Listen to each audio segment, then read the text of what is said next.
All right, so here we are with the second set of biblical texts for tonight. And we're going to look at the idea of the new covenant. Would somebody read for us Jeremiah 31, verses 31 through 33?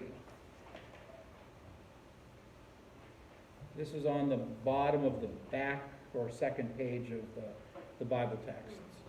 The days, what? The days are surely coming, says the Lord, when I will make a new covenant with the house of Israel and the house of Judah. It will not be like the covenant that I made with their ancestors when I took them by the hand to bring them out of the land of Egypt, a covenant that they broke, though I was their husband, says the Lord. But this is the covenant that I will make with the house of Israel after those days, says the Lord. I will put my law within them, and I will write it on their hearts, and I will be their God, and they shall be my people. Excellent. Thank you.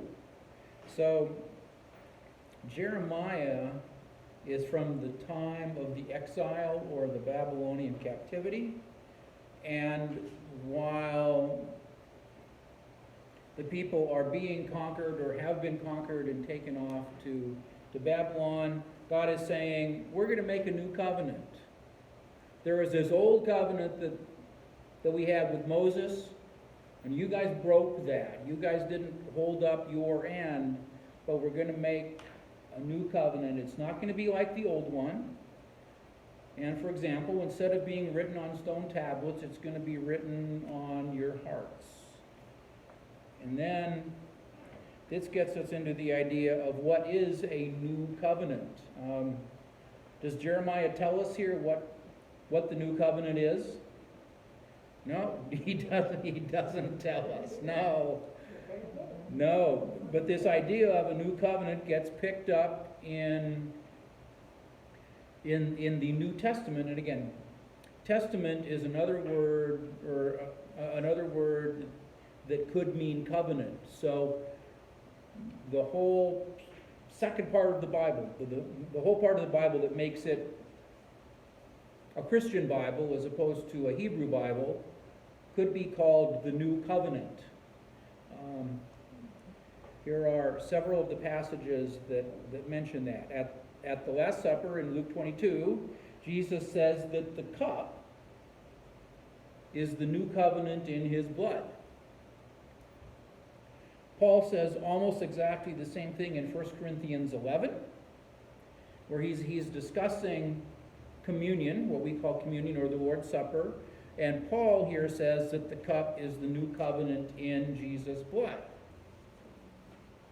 2 Corinthians chapter 3.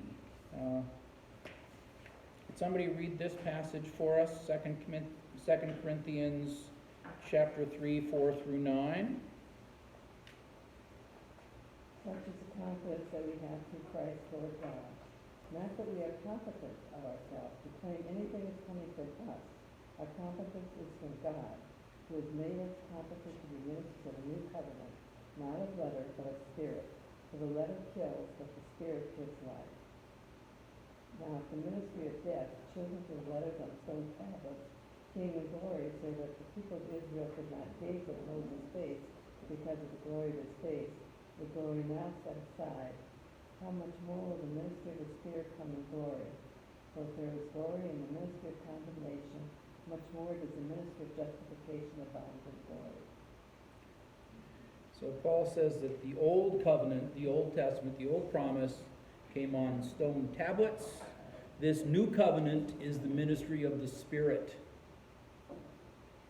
And it's about justification, which is a fancy word of saying being made right with God. That's a word that Paul used a lot. Mostly now people use it when they're trying to get out of trouble. I was justified because, right? Right. Okay. So Galatians chapter 3, 13 and 14. Somebody read this for us. Christ redeemed us from the curse of the law by becoming a curse for us. For it is written, who hangs on a tree. In order that Jesus Christ, the blessing of Abraham, might come to the Gentiles, so that we might receive the promise of the Spirit through faith. So here, in Galatians, Paul talks about how the blessings of Abraham, or the blessings to Abraham, are now available to everyone through faith, and not through the law, which he defines as keeping the covenant. We Lutherans have a particular view of law that probably might cause us to misread books like Galatians. When Paul is talking in Galatians about the law, he's not talking about perfectly complying with every commandment. He's talking about what you might call substantial performance, and there would be certain markers that would have been expected in first century Judaism for somebody to be considered as living within their understanding of God's covenant. For example, men would have to be circumcised. People would be expected to follow the dietary laws, other ritual purity laws, probably observing the festivals and other common religious practices. Those would be considered kind of markers for how you were living in compliance with the covenant. Not that you had never broken a law. We often make much of the passage in Romans where Paul says all have sinned and fall short of the glory of God, meaning okay, you don't earn this. And I'm not saying Paul was wrong when he says all have sinned and fallen short of the glory of God. But when he's talking about living in the covenant, he's talking about whether people were living in a way that for lack of a better way, might be seen as, well, it kind of looks like you're compliant. It kind of looks like you're in compliance here. You know, when the building inspector showed up, or the health inspector showed up, he wouldn't shut down your business. Sort of that kind of compliance. Then in Hebrews chapter 8, would somebody read verses? Wait just a minute. Yeah. What is, I'm confused. What is cursed is everyone who hangs on a tree? Right? It's the- Yes. What's that? Who's that? Who hangs on a tree other than Jesus? Who's hanging on a tree? Okay. Well, hanging somebody from a tree would have been a common way to kill somebody, If that guy is cursed, okay? right? Mm-hmm. Well, I mean, they got punished, whatever that is. Yes. Yeah. And there are actually Old Testament standards for when you were supposed to actually execute somebody, and one way you might execute them would be by hanging them from a tree. Well, okay, so that's the deal. What else did they suggest we do? Well, Was there a list you could choose? well, I'm not sure. I I'm not sure it worked exactly that way, but no, there were certain offenses for which stoning might have been the standard. Think about the woman who was caught in adultery. By the way, where was the guy? You read that story. Well, it took two of them. Where was the guy? Why is it only her there, right? Yeah. Apparently, he was faster than she was. So the whole notion of the Christ covenant, I almost get the sense from this that because the laws that had evolved, the Jewish laws that had evolved that are captured in the Old Testament, were getting people away from God. It was more about obeying these laws that had been created, not necessarily by God, or were being carried out in a way that God didn't intend for them to be carried out. And Jesus came and had to make a new covenant with his people and said, all that stuff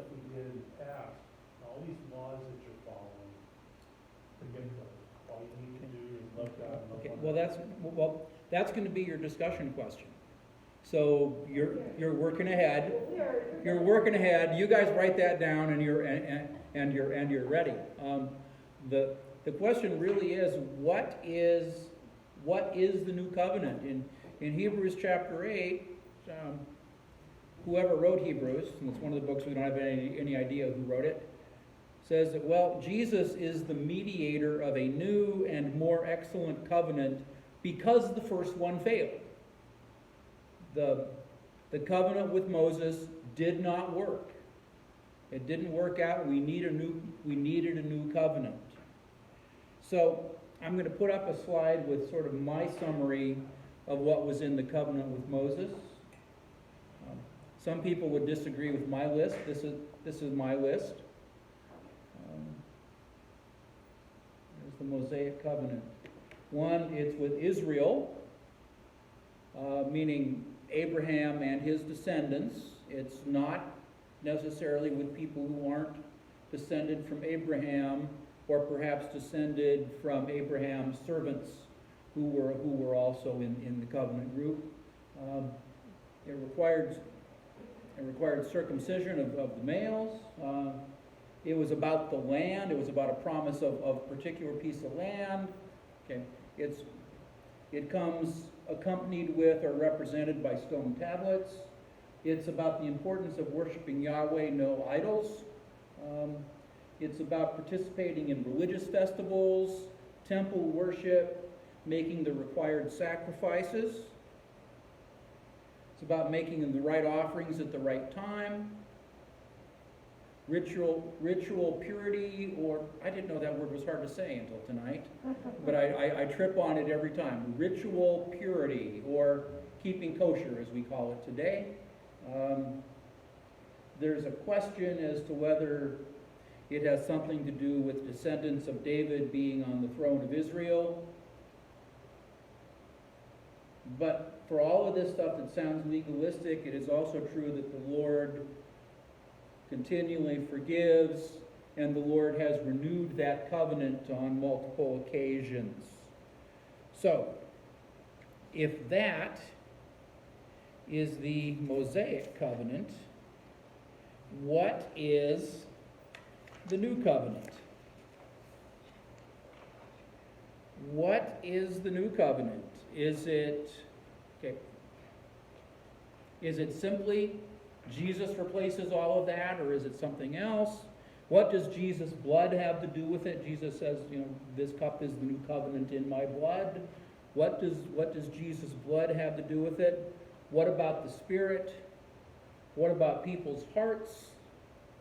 Who's included in it? What might it mean to keep pure? And that's our second discussion question. We can put together a list, and other people would come up with a slightly different list than I did about what's in the Old Covenant, what's in the New Covenant. Every time we serve communion, we say, this is the new covenant in my blood, given and shed for you. Well, what does that mean? What does that mean? Now, it's funny. Presbyterians and Reformed churches talk about this a lot. Lutherans don't talk about covenant issues a lot. So I know I'm stretching you tonight, but this is where you're going to do my work for me, because I haven't figured out the answer to this question.